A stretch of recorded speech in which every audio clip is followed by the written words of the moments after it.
Hello everyone, I am nursing officer in AIIMS. मैं आपके सामने कुछ क्वेश्चंस लेके आई हूँ जो कि कुछ लोगों के मन में सवाल होता है। तो सबसे पहला क्वेश्चन है, कौन सी टेस्ट सीरीज़ हमें ज्वाइन करनी चाहिए, कौन सी टेस्ट सीरीज़ सबसे सही होती है। तो आप वैसे टेस्ट सीरीज़ ज्वाइन करो जो मेजॉरिटी ऑफ पॉपुलेशन देती है, और उसमें सबसे नंबर 1 पोजीशन आता है टीएमसी का, जिसमें अराउंड 30,000 बच्चे देते हैं। तो आप वही टेस्ट ज्वाइन करो, क्योंकि अगर कुछ क्वेश्चन उठ के आ गया सेम टू सेम जो टेस्ट में आया है, तो वो 30,000 बच्चों को क्या हो जाएगा, फ़ायदा हो जाओगे और आप उस मेजॉरिटी ऑफ पॉपुलेशन से पीछे हो जाओगे। इसलिए वही टेस्ट आपको लेना है जो majority of population, majority of students they रही हैं।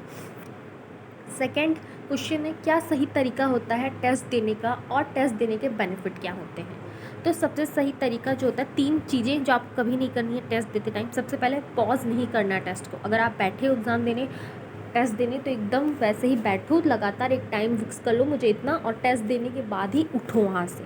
पॉज नहीं करना है। सेकंड, कुछ लोग क्या करते हैं, पूरा क्वेश्चन कंप्लीट कर लेते हैं, पूरा क्वेश्चन कर लेंगे, आ रहा है नहीं आ रहा है कुछ नहीं, सारे क्वेश्चन अटैम्प्ट करना है, वो काम भी नहीं करना आपको। और कुछ लोग क्या करते हैं, बहुत ही कम क्वेश्चन करेंगे अटैम्प्ट और सबमिट कर देंगे, और सिर्फ आंसर देख के अपना टेस्ट कर लेते हैं। तो वो भी नहीं करना है। आपको क्या करना है, फील करना है, जैसे आप क्या करें, एग्ज़ाम हॉल में बैठे हो वैसे ही आपको देना है एग्ज़ाम।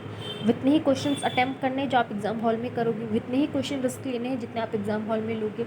पूरा माइंड सेट आपको क्या करना है, एग्ज़ाम हॉल की तरह ही करना है कि मैं एग्ज़ाम हॉल में बैठा हूँ। क्योंकि अगर आपने एग्ज़ाम हॉल की तरह नहीं किया तो वही आदत क्या रहेगी, जो आप घर पे बैठ के एग्ज़ाम दे रहे हो वही आदत आपकी एग्ज़ाम हॉल में भी रहेगी, और आप गड़बड़ कर दोगे। भले आप कितना भी सोचो मैं एग्ज़ाम हॉल में नहीं करूँगा, ये गलती वो गलती, पर आपकी होगी, क्योंकि अगर आपकी आदत है तो आप करोगे ही वहाँ पे। इसलिए सबसे इम्पॉर्टेंट कि आप आदत बनाओ घर पे ही रह करके कि मुझे एग्ज़ाम हॉल में मैं बैठा हूँ, मुझे वैसे ही एग्ज़ाम देना है।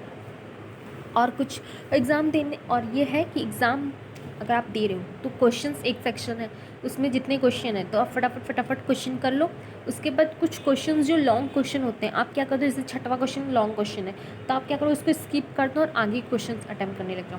फिर जब आपके उस सेक्शन के क्वेश्चन कंप्लीट हो जाए, देन आप उस क्वेश्चन में वापस आओ जो आपने स्किप किया है, छोड़ा है, उसको कंप्लीट करो तब तक। जिससे क्या होगा, आपका कम टाइम पे ही आप क्या करोगे, क्वेश्चंस अपने अटैम्प्ट कर लोगे। वरना एक टाइम पे आप क्या करोगे, उस क्वेश्चन में, लॉन्ग क्वेश्चन में आपने टाइम वेस्ट कर दिया, उसके आगे के जितने क्वेश्चन है आपको उसमें घबराहट होने लग जाएगा कि यार मेरे पास टाइम बहुत कम है और मेरे पास इतने क्वेश्चन बाकी है। इसलिए वो काम मत करो आप। ये तरीका होता है एक टेस्ट देने का, ये सही तरीका होता है कि आप दो। इसके बेनिफिट क्या होते हैं, एक तो टेस्ट देने के क्या बेनिफिट हैं। सबसे पहले आपका माइंड जो है ना बहुत ब्रॉड हो जाता है। आप हर एंगल से आपको टेस्ट सीरीज सोचने पे मजबूर कर देती है कि किस किस तरीके से हमें क्वेश्चंस आएंगे, किस तरीके से हमें सोचना है। हर एंगल से आपको सोचने का दिमाग खोल देती है बिल्कुल, किस टाइप के क्वेश्चंस बन सकते हैं वो भी आपको आइडिया लग जाता है। आप टेस्ट देते हो तो आपकी स्पीड फास्ट हो जाती है क्वेश्चंस को समझने की, कम टाइम पे आप कर लेते हो, टाइम मैनेजमेंट कर लेते हो।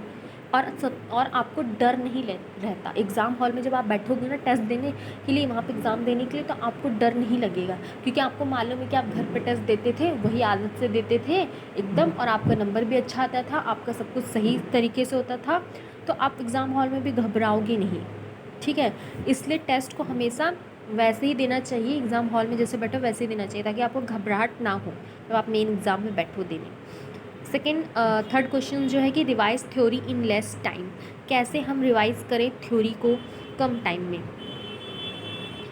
तो मैं आपको ये सजेस्ट करूँगी, कुछ लोग बहुत ज़्यादा टाइम ले लेते हैं, थोड़ी सी चीज़ को रिवाइज़ करने के लिए बहुत ज़्यादा टाइम लेते हैं। वो काम कभी मत करो, क्योंकि आप बहुत, उसमें क्या होता है एग्ज़ाम के टाइम में आपको मोस्टली चीज़ें रिवाइज़ फटाफट करके जानी है, ताकि माइंड में तुरंत क्लिक हो जाए जब वहाँ पे आप बैठो।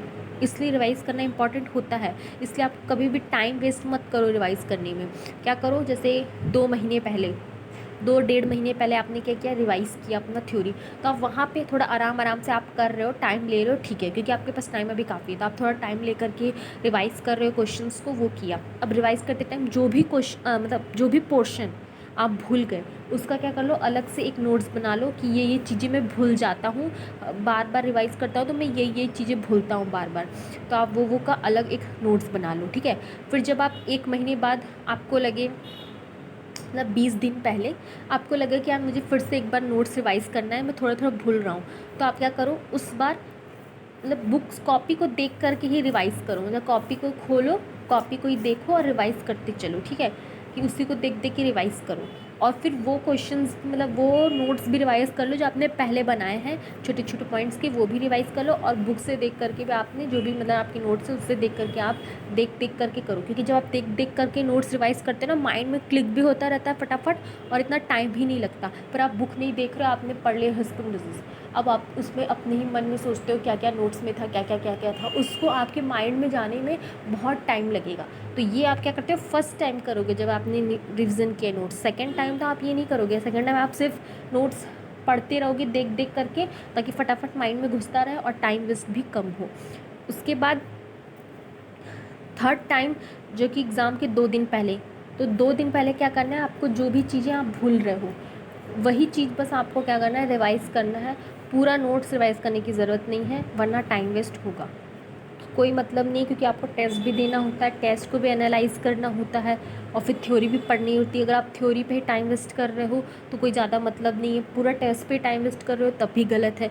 दोनों को थोड़ा थोड़ा लेकर के चलो। और थ्योरी इसलिए बोला जाता है कि थ्योरी मोस्टली आप पहले ही रिवाइज़ कर लो अच्छे से, जब आप बाद में करो तो फास्ट रिवाइज़ करो, फास्ट देख देख के फटाफट रिवाइज़ करो, क्योंकि फिर इतना टाइम वेस्ट करने का टाइम नहीं रहता हमारे पास। फिर मेन होता है कि आप टेस्ट दो, क्योंकि अब एग्ज़ाम आने वाला है, अब आपको आदत रखनी है टेस्ट देने की, तो इसलिए। तो ये कुछ चीज़ें थी जो मैं आपको बताना चाहती थी। होपफुली आपको मेरी ये वीडियो पसंद आई हो, कुछ आपको हेल्प हो इसमें से।